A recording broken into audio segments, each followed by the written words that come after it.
Hello everyone, it is Sevens, and welcome to Module 4.0.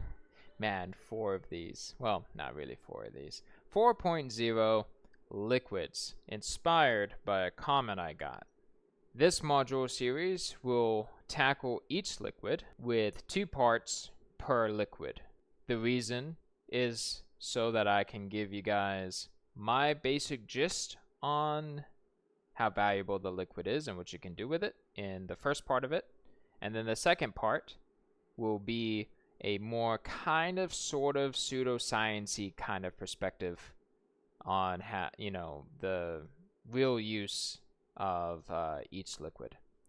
So with water being the first part, I'm going to just tell you guys my view of it and its importance, and then in part 2 of water we will go over more specifics about sciencey things you can do with it. Water is very important.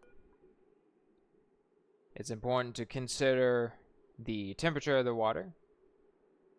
It can easily freeze. There are many biomes, in oxygen not included, both spaced out and regular, that can cause water to freeze. Certain designs can make it evaporate really easy, which can be useful. But water is really important. Interestingly, to the best of my knowledge, duplicants don't drink water unless they're doing that behind my back. So I have organized these buildings as the very first things that come into my mind when dealing with water and how to think about them. I would highly focus on securing water as quickly as you can and find ways to create renewable water in a multitude of ways. That's a little bit beyond the scope of this particular video. Obviously, you will need a liquid pump to pump out water and to take it to different areas of your base and bring it to different buildings. You would need it for food, like growing these guys. You would need water. I oftentimes use carbon skimmers. Essentially, these make it where if the building is around carbon dioxide and you feed it water, it'll essentially eat up the carbon dioxide and it'll output polluted water.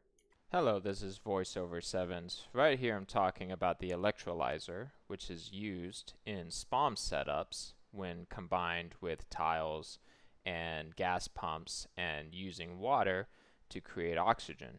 In a way, you could argue that oxygen is included in oxygen not included. Having a bathroom setup is really important, especially using lavatories over the other one, being the outhouses, which do not require any piping. So these will use water as well. And just like the carbon skimmer, they will output polluted water. And then when it comes to research, it'll also require water. And a good amount of it, actually. Which is why you will have to use a pitcher pump to collect some of the water that you would need. But it's important to think of things not just black and white with water.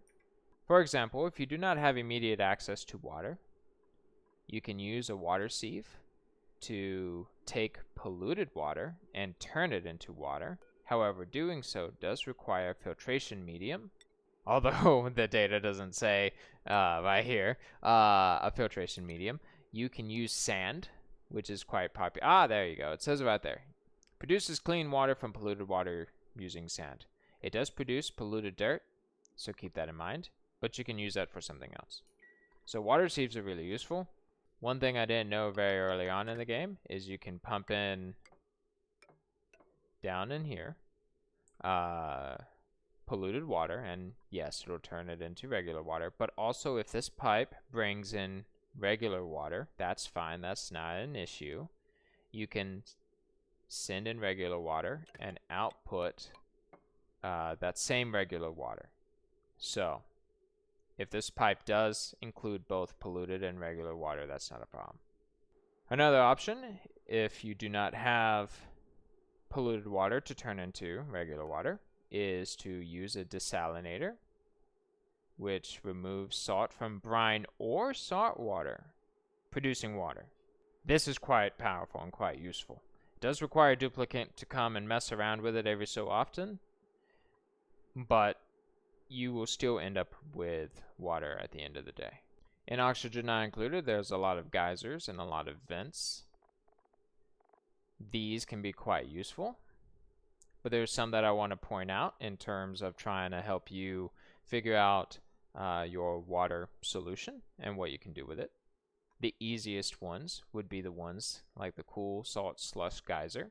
Pulling up the wiki real quick will show you that the cool salt slush geyser will essentially produce you cold brine, which you can then use the desalinator to turn into water. The only problem is it will be cold, so it might break your pipes, so keep that in mind.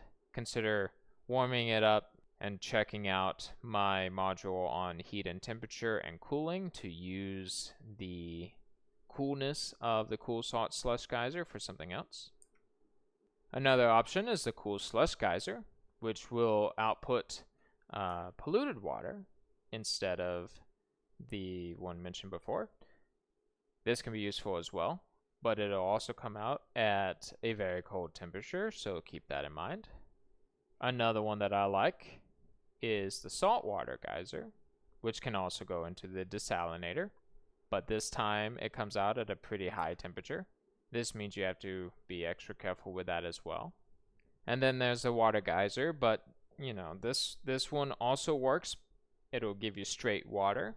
You don't have to do anything fancy for it. But the problem is it'll be at a really, really high temperature, so you want to be careful about that as well. There are other ways to also use like the cool steam vent, which produces steam, but then cooling it and getting water from it. This is a little bit more advanced and requires a little bit more steps than the previous geysers that I mentioned. But I wanted to point out roughly some ways that you can go and seek and find renewable ways of getting essentially water. You still might have to do some steps like using the desalinator, I don't know, one of those, and then the water sieve, but it can still give you water in the end. Now what I'm about to show you is a little bit outside the scope, but kind of follows the same train of thought as with the geysers and vents that I just showed you. But there are a few machines that will give you polluted water, which, as we just explained with the water sieve, can be used to turn it into regular water. Some of these might produce the polluted water at a pretty high temperature, so it's important to keep that in mind. The first one I love using natural gas generator, and maybe in a future module about power I'll talk about that. But the natural gas generator will drop water literally like right there. This water will go straight down, and then you can even collect it in a chamber, kind of like this. I'm just making this real quick, and you can store the polluted water. If you have multiple of these, they will each generate 67.5 grams per second of polluted water while they're working. So if you have multiple of these, you can use these to help make you polluted water, which then you can use a liquid pump that is in here that takes it straight to the water sieve and gives you regular water.